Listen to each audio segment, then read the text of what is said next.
দাস ক্যাপিটালে সকলকে স্বাগত। আসন্ন বিভিন্ন চাকরির মেন পরীক্ষার নজরে রেখে আমরা আজ একটা প্রেসি প্র্যাকটিস করব। কোন কোন পয়েন্ট লেখার সময় খেয়াল রাখতে হয় তা বলার চেষ্টা করব এই লেখায়। যারা এই চ্যানেলে নতুন তাদের বলবো বিভিন্ন চাকরি পরীক্ষার অবজেক্টিভ ইংলিশের ক্লাস চালু হয়েছে, সঙ্গে আছে English practice set.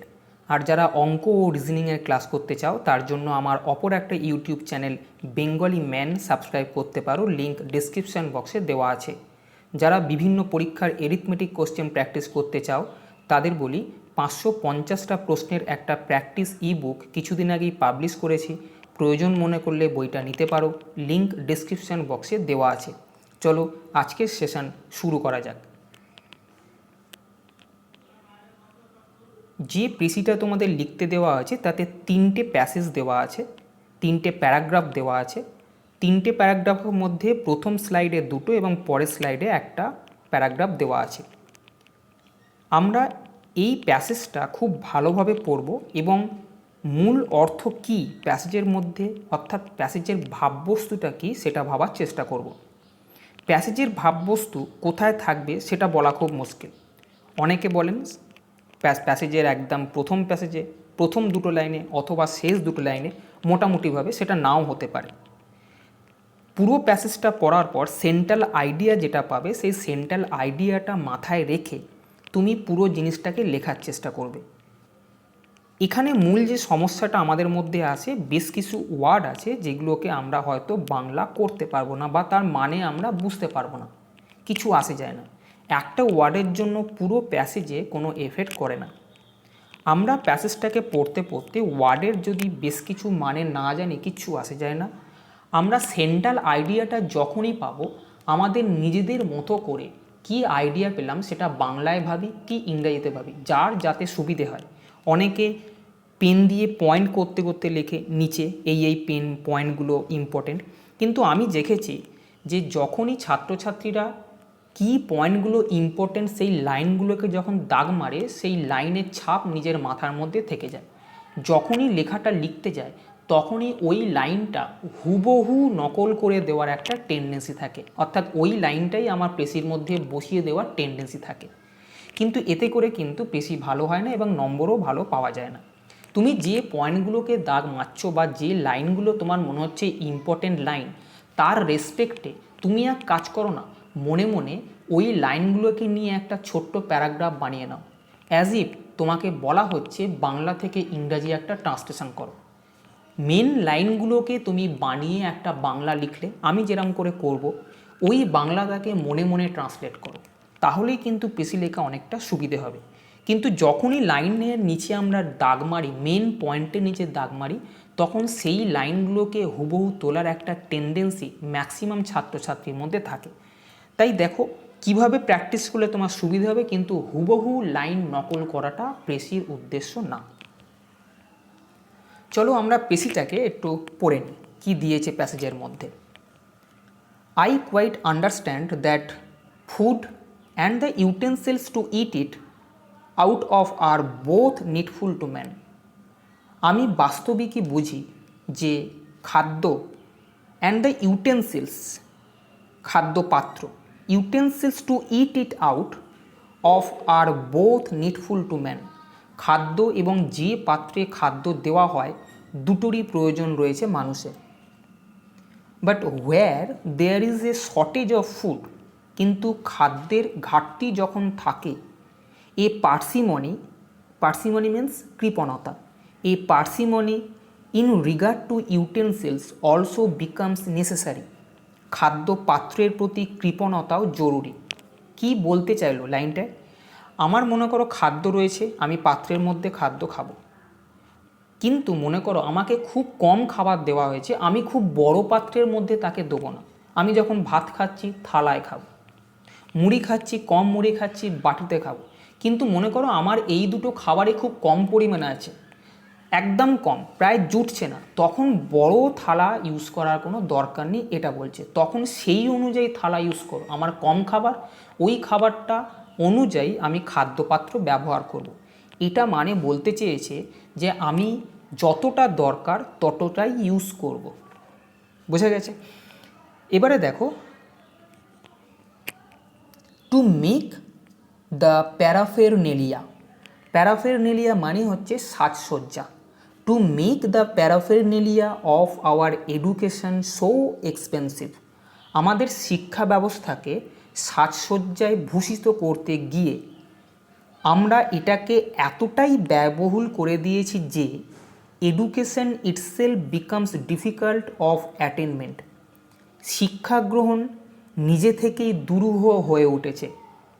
Like squandering all one's money in buying money bags, বলা যেতে পারে কারো অর্থ মানি ব্যাগ কেনাতে ব্যয় করা। স্কোয়ান্ডারিং মানে উড়নচণ্ডে, টাকা ওড়ানো। কি বলতে চাইলো, আমাদের শিক্ষা ব্যবস্থাকে সাজসজ্জায় ভূষিত করতে গিয়ে এতটাই ব্যয়বহুল করে দিয়েছি যে শিক্ষা গ্রহণ নিজে থেকেই দুরূহ হয়ে উঠেছে। বলা যেতে পারে কারো অর্থ মানি ব্যাগ কেনাতে ব্যয় করা। মনে করো তুমি শিক্ষা নিতে চাইছো, কিন্তু এরকম একটা মিথ চালু আছে, ওই স্কুলটা খুব ভালো, ওখানে পড়লে খুব ভালো নম্বর পাবে, ওই কোচিং সেন্টারটা খুব ভালো, ওখানে না পড়লে তুমি কিছু শিখতে পারবে না। মানে আমরা যে শেখার জায়গাটা যাচ্ছি, যা কিছু শিখতে চাইছি, আনুষঙ্গিক জিনিসপত্র আমার আরও কিছু বেড়ে গেছে। শিক্ষা নিতে গিয়ে শিক্ষার যে আনুষঙ্গিক খরচ, সেটা লেখক এখানে বলতে চেয়েছেন যে শিক্ষা গ্রহণটা আস্তে আস্তে দুরূহ হয়ে উঠছে, অর্থাৎ অনেক খরচ করতে হচ্ছে এবং আমাদের ওপর বোঝা হয়ে যাচ্ছে। একটা উদাহরণ দেওয়া হয়েছে, যেমন মনে করো তোমার কাছে যে টাকা আছে সেই টাকা দিয়ে তুমি একটা মানি ব্যাগ কিনলে, কিন্তু মানি ব্যাগটা কিনতেই তোমার সব টাকা শেষ হয়ে গেল। মানি ব্যাগ কেনার যে উদ্দেশ্য সেটা কিন্তু তোমার আর সিদ্ধ হলো না। টাকাটা যে মানি ব্যাগে রাখবে তখন শুধু মানি ব্যাগটাই থাকছে, মানি নেই। এডুকেশন সিস্টেমটাও ঠিক এরকম হয়ে গেছে যে আমি শিক্ষাটাকে নিতে চাইছি, কিন্তু শিক্ষাটাকে নিতে গিয়ে আনুষঙ্গিক খরচপাতি এমন জায়গায় চলে গেছে, শিক্ষার আসল উদ্দেশ্য সেটা কিন্তু আর পাওয়া যাচ্ছে না। পরের প্যাসেজে কি দিয়েছে, we in the east have had to arrive our own solution of the problem of life. East বলতে প্রাচ্য, প্রাচ্য আর পাশ্চাত্য আছে, পাশ্চাত্যের লোক, আমরা প্রাচ্যের লোক। আমরা প্রাচ্যের লোকেরা নিজেদের জীবনের সমস্যার সমাধান নিজেদেরকেই করতে হয়। We in the east have had to arrive our own solution of the problem of life. We have as far as possible made our food and clothing unburdensome. আমরা যতদূর সম্ভব আমাদের খাদ্য ও বস্ত্রকে দুর্বহ করে তুলে নিই। মানে আমরা আমাদের খাদ্য বস্ত্র আমরাই জোগাড় করি, আমরা সেই জিনিসটাকে পাই, অ্যাভেলেবিলিটি আছে। And this our very climate has taught us to do so, এবং আমাদের এখানকার জলবায়ু এটা আমাদেরকে করতে শিখিয়েছে। We require openings in the walls more than the walls themselves. আমাদেরকে যদি আমি প্রতিটা ওয়ার্ডের মানে করি, কীরকম লাইনটা আসবে, উই রিকোয়ার ওপেনিংস, আমাদেরকে খালি করতে হবে বা গর্ত করতে হবে, ইন দ্য ওয়ালস, পাঁচিলের মধ্যে, more than the walls themselves, পাঁচিল আমাদের মধ্যে গর্ত করবে না। অ্যাকচুয়ালি মানে এটা না, আমাদের মুক্ত স্থানে যাওয়ার প্রয়োজন, বদ্ধ হওয়া না। পাঁচিল মানে আমাদের সামনে যে বড় বড় প্রাচীর আসবে, যে সমস্ত বাধা বিপত্তি আসবে, সেই বাধা বিপত্তিগুলোকে হাঁটিয়ে আমাদের মুক্ত হতে হবে। কখনোই ওই প্রাচীরটা আমাদের উপর চেপে বসবে না, অর্থাৎ আমাদেরকে বদ্ধ করে দেবে না। সেটাই বলা হয়েছে আমাদের মুক্ত স্থানে যাওয়ার প্রয়োজন, বদ্ধ হওয়া না। Light and air have more to do with our wearing appeal.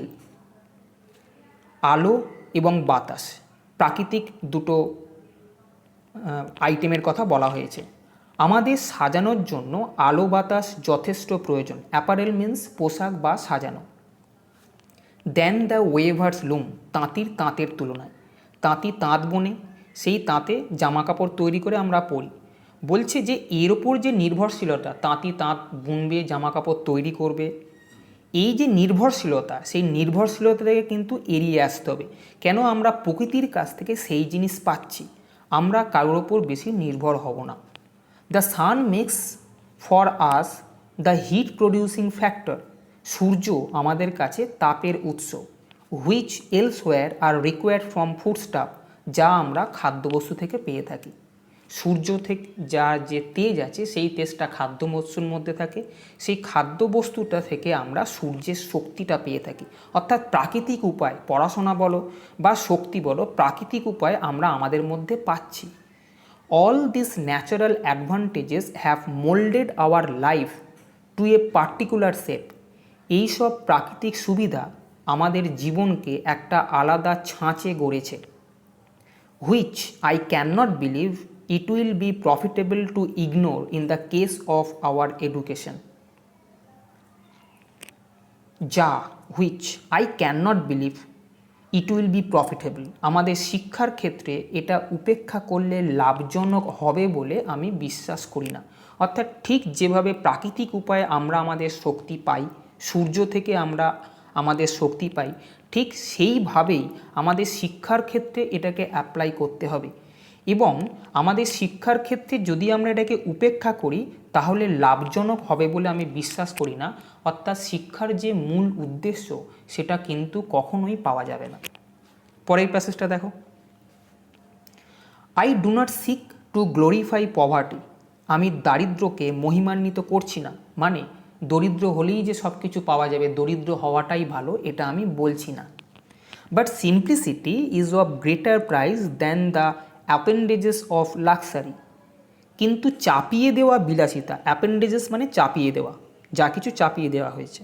But simplicity is of greater price than the appendages of luxury, কিন্তু চাপিয়ে দেওয়া বিলাসিতার তুলনায় সরলতার মূল্য অনেক। মানে কি, আমরা সরল সাদাসিধে আছি, কিন্তু আমাদের মধ্যে বিভিন্ন দেখবে অ্যাড যেগুলো আসে, সেই অ্যাড দেখে আমার মনে হয় যে আমার ওটা প্রয়োজন, আমি ওটা ছাড়া বাঁচতে পারবো না। এই যে কৃত্রিমভাবে আমাদের ওপর লাক্সারিগুলো চাপিয়ে দেওয়া হয়েছে, এই চাপিয়ে দেওয়া বিলাসিতার তুলনায় সরলতার মূল্য অনেক। অর্থাৎ যেরকম সরল সাদাসিধে সেটাই কিন্তু ভালো। আস্তে আস্তে সব প্রয়োজন, আমার কি প্রয়োজন সেটা অন্য লোকে ঠিক করছে।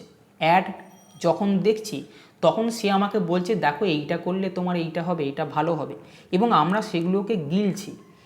গিলে নিয়ে আমরা কি করছি, আমাদের মধ্যে যে বিলাসিতাগুলো চাপিয়ে দিচ্ছি সেই বিলাসিতাগুলো বোঝা আমরা নিজেদের মধ্যে নিয়ে আসছি। এইটা কিনতে গিয়ে ওইটা কিনতে গিয়ে প্রয়োজন থাকুক বা না থাকুক ধার করে হোক আমরা কিনছি, এতে করে আমরা আমাদের মধ্যে সমস্ত বোঝাটাকে চাপিয়ে নিচ্ছি। কিন্তু যদি তুমি সরল থাকো, সরলতার মূল্য কিন্তু এই বিলাসিতার তুলনায় অনেকটাই। The simplicity of which I speak is not merely the effect of a lack of superfluity. Superfluity মানে কি, প্রাচুর্য। The simplicity of which I speak is not merely the effect of a lack of superfluity. সরলতা বলতে আমি নিছক প্রাচুর্যের ঘাটতি বলছি না। সরলতা বলছে আমার কাছে অনেক নেই, আমি এটা বলতে চাইছি না, মানে আমি গরিব, আমি এটা বলতে চাইছি না। It is one of the signs of perfection. Perfection মানে কি, পরিপূর্ণতা। এটা পরিপূর্ণতার অন্যতম লক্ষণ। সরলতা মানুষের জীবনের পরিপূর্ণতার একটা অন্যতম লক্ষণ। When this dawns on mankind, যেদিন মানবজাতির মধ্যে এই বোধ উদয় হবে, ডন মানে কি, ভোর, এখানে উদয় হওয়া, যখন মানবজাতির মধ্যে এই বোধটা উদয় হবে যে সরলতাই দরকার, আমার মধ্যে যে লাক্সারি চাপিয়ে দেওয়া হয়েছে আমি সেটা নেব না, আমি সেটাকে এড়িয়ে চলব। The unhealthy fog which now besets civilization, unhealthy fog, সেদিন অস্বাস্থ্যকর কুহেলিকা যা সভ্যতাকে কলঙ্কিত করেছে। বেসমিরচেস মানে কলঙ্কিত করা, সিভিলাইজেশন সভ্যতা, যা সভ্যতাকে কলঙ্কিত করেছে, উইল বি লিফটেড, তা লুপ্ত হবে। কি বললাম, যেদিন মানবজাতির মধ্যে এই বোধ উদয় হবে সেদিন অস্বাস্থ্যকর কুহেলিকা, যেটা মানুষকে ধাঁধিয়ে রেখেছে মরীচিকার মতো, এইটা না হলে তোমার চলবে না, এইটা অবশ্যই প্রয়োজন, এই যে কুহেলিকাটা আছে এটা হচ্ছে অস্বাস্থ্যকর কুহেলিকা। এইটা যেদিনকে উঠে যাবে এবং মানুষের মধ্যে এই বোধের উদয় হবে যে এইগুলো মেয়ারলি আমাকে প্রলুব্ধ করা ছাড়া আর কিছু না, সেদিনকেই কিন্তু আমরা কলঙ্ক মুক্ত হব। It is for lack of this simplicity that the necessaries of life have become so rare and costly. সরলতার অভাবের জন্যই জীবনের প্রয়োজনগুলো দুর্লভ ও ব্যয়বহুল হয়ে গিয়েছে। আমাদের ক্ষেত্রে সত্যি সত্যি জীবনে যা কিছু প্রয়োজন সেগুলো কিন্তু দিন দিন দুর্লভ হয়ে যাচ্ছে এবং ব্যয়বহুল হয়ে যাচ্ছে। বোঝা গেছে? চলো এবার এই প্যাসেজটাকে পড়ার পর কি মনে আসতে পারে সেটা কোশ্চেনের কাছে কোনো একটা ফাঁকা জায়গায় বাংলায় এক্সপ্রেস করো বা ইংরেজিতে এক্সপ্রেস করো। লাইনের নিচে দাগ মারবে যখন তুমি দাগ মারো, মেন পয়েন্ট দাগ মারো, কিন্তু ওই পয়েন্টগুলোর রেসপেক্টে তোমার মাথায় যেটা ঘুরছে সেই লেখাটাকে কিন্তু লেখার চেষ্টা করতে হবে। না হলে ওই লেখাটাই যেটা দাগ মারলে সেটাই তোমার মনে গেঁথে থাকবে, সেই লাইনটাই তুমি প্রেসিতে হুবহু লিখে দেওয়ার চেষ্টা করবে। এটা ম্যাক্সিমাম ছেলে বলেই করে। যেটা মনে হয়েছে আমার বাংলাটা সেটা আমি এখানে লিখে দেখিয়েছি। সরলতার মৌলিক গুণ। সরলতা পরিপূর্ণতার প্রতীক। সরলতার অভাব প্রগতিশীল জীবনকে দুর্বহ এবং জীবনের প্রয়োজনীয়তাগুলোকে দুর্লভ ও মহার্ঘ করে তুলেছে। ফলস্বরূপ জীবন আরও বেশি ভারাক্রান্ত হয়ে পড়েছে। সরলতা দারিদ্র্যের স্তুতি করে না, কিন্তু অপ্রয়োজনীয় বিলাসিতা যা সত্যিকারের শিক্ষা গ্রহণ থেকে বঞ্চিত করে তা পরিত্যাগ করে। সরলতাকে শিক্ষার কাজে সুন্দরভাবে ব্যবহার করা যেতে পারে। সরলতার অভ্যাস জীবনকে তৃপ্তিকর ও ভারহীন করে তোলে। আমি যখন প্রেসি লিখতাম তখন এইভাবে একটা বাংলা রাফ আমি কিন্তু কোশ্চেনের ওপর করে নিতাম। করে নিয়ে আমি জানি কি আমি বাংলা থেকে ইংরাজি ট্রান্সলেশন শিখেছি, সেই বাংলা থেকে ট্রান্সলেশন করাটা আমার কিন্তু অসুবিধে নেই। আমি সেই জন্যে যখনই প্রেসি করি তখনই একটা এইভাবে বাংলায় একটা প্রেসি মনে মনে গেঁথে নিই, অথবা এই জিনিসটাই আমি কোশ্চেনের মধ্যে লিখব। এবার এটাকে লাইন বাই লাইন আমি একটু ট্রান্সলেট করে নেব, তাহলেই কিন্তু আমার প্রেসি তৈরি হয়ে যাবে। আমি কখনোই ওই লাইনগুলোকে দেখে দেখে মাথায় বানাইনি যে এই লাইনটাকেই ওখানে তুলতে হবে, কেন আমি জানি হুবহু লাইন লিখলে নাম্বার পাওয়া যাবে না। চলো প্রতিটা লাইন আমরা একটু দেখে নিই। সরলতা পরিপূর্ণতার প্রতীক। সরলতা সিম্পলিসিটি, প্রতীক সিম্বল, পরিপূর্ণতা পারফেকশন। বুঝে গেছে? এই ওয়ার্ডগুলো আমি ওখানে দেখেছি যে সরলতা পরিপূর্ণতার প্রতীক, সিম্পলিসিটি হয় কি হয় এ সিম্বল অফ পারফেকশন। কি বললাম? Simplicity is a symbol of perfection. 2 number sentence, সরলতার অভাব প্রগতিশীল জীবনকে দুর্বহ এবং জীবনের প্রয়োজনীয়তাগুলোকে দুর্লভ ও মহার্ঘ করে তুলেছে। সরলতার অভাব, ল্যাক অফ সিম্পলিসিটি, করে তুলেছে, হ্যাজ মেড। কাকে করে তুলেছে? প্রগতিশীল জীবনকে, সিভিলাইজড লাইফ। প্রগতিশীল জীবনকে, সিভিলাইজড লাইফ কি করে তুলেছে? ডিফিকাল্ট। অ্যান্ড জীবনের প্রয়োজনীয়তাগুলোকে দুর্লভ ও মহার্ঘ করে তুলেছে।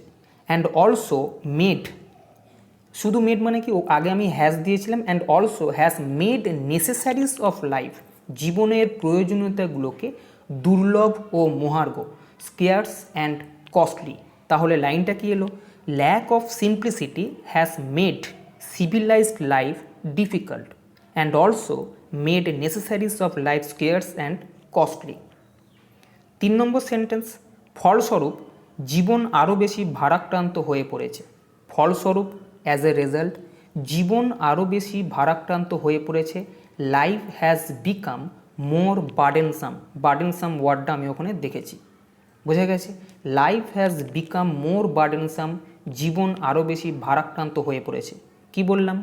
As a result life has become more burdensome. পরের সেন্টেন্স, সরলতা দারিদ্র্যের স্তুতি করে না, কিন্তু অপ্রয়োজনীয় বিলাসিতা যা সত্যিকারের শিক্ষাগ্রহণ থেকে বঞ্চিত করে তা পরিত্যাগ করে।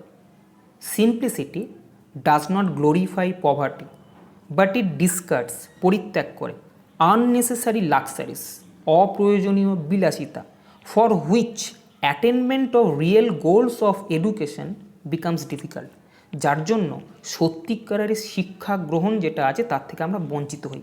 এই জিনিসটাকে কিন্তু সরলতা পরিত্যাগ করে। বুঝে গেছে?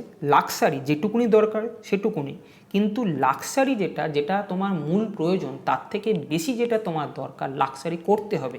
অপ্রয়োজনীয় জিনিসটাকে সরলতা পরিত্যাগ করতে সাহায্য করে। পরের সেন্টেন্স, সরলতাকে শিক্ষার কাজে সুন্দরভাবে ব্যবহার করা যেতে পারে। Simplicity can be profitably employed for the cause of education. Simplicity can be profitably employed, সরলতাকে সুন্দরভাবে ব্যবহার করা যেতে পারে কী জন্য? For the cause of education, শিক্ষার কাজে। শেষ সেন্টেন্স যেটা ছিল, সরলতার অভ্যাস জীবনকে তৃপ্তিকর ও ভারহীন করে তোলে। সরলতার অভ্যাস, the practice of simplicity will make, করবে, লাইফ, জীবনকে কি করবে? কমফর্টেবল, তৃপ্তিকর, অ্যান্ড লেস বার্ডেনসাম, কম ভারীন বা ভারহীন বলতে পারো। কী হলো লাইনটা? দ্য প্র্যাকটিস অফ সিম্পলিসিটি, সরলতার অভ্যাস, will make life comfortable and less burdensome, comfortable করে তুলবে জীবনকে, এবং এতক্ষণ বলছিলাম যে বার্ডেনসাম দুর্বহ করে তুলছে, সেই জিনিসটাকে আরও কম করবে, তোমার জীবনকে আরও সরল করে তুলবে। তাহলে পুরো যে প্রেসিটা এলো সেটা একবার আমরা দেখে নিই। প্রেসির টাইটেলটা দেওয়া হয়েছে ফান্ডামেন্টাল কোয়ালিটি অফ সিম্পলিসিটি, সরলতার মৌলিক গুণ। Simplicity is a symbol of perfection, lack of simplicity has made civilized life difficult and also made necessaries of life scarce and costly. As a result, life has become more burdensome. Simplicity does not glorify poverty, but it discards unnecessary luxuries for which attainment of real goals of education becomes difficult. Simplicity can be profitably employed for the cause of education. The practice of simplicity will make life comfortable and less burdensome. যতগুলো word ছিল তার 1/3 মধ্যে লিখতে হবে। দেখবে এটা 72 ওয়ার্ডের মধ্যে এসছে, 1/3 মধ্যেই আছে। একজন প্রশ্ন করছো টাইটেল দেওয়ার কি জরুরি? দেখো, বেশি লেখার সময় টাইটেল বলা থাক বা না থাক, টাইটেলটাকে তোমাকে কিন্তু দিতে হবে, বোঝা গেছে? আর ওয়ার্ড কাউন্ট যখন করবে তখন টাইটেলের ওয়ার্ডটাকে এই ওয়ার্ড কাউন্টিংয়ের মধ্যে আসবে না, ওয়ার্ডটা শুধুমাত্র বডি যেতে ওয়ার্ডটা লিখেছো বডিতে সেই ওয়ার্ড কাউন্টিংটাই কিন্তু পেশির মধ্যে হবে। তাহলে আজকে এই পর্যন্তই। যদি সেশনটা ভালো লাগে তবে চ্যানেলটা সাবস্ক্রাইব করো এবং বন্ধুদেরকেও শেয়ার করো যাতে করে তারাও সমানভাবে উপকৃত হয়। ভালো থেকো, ভালোভাবে পড়াশোনা করো। টাটা।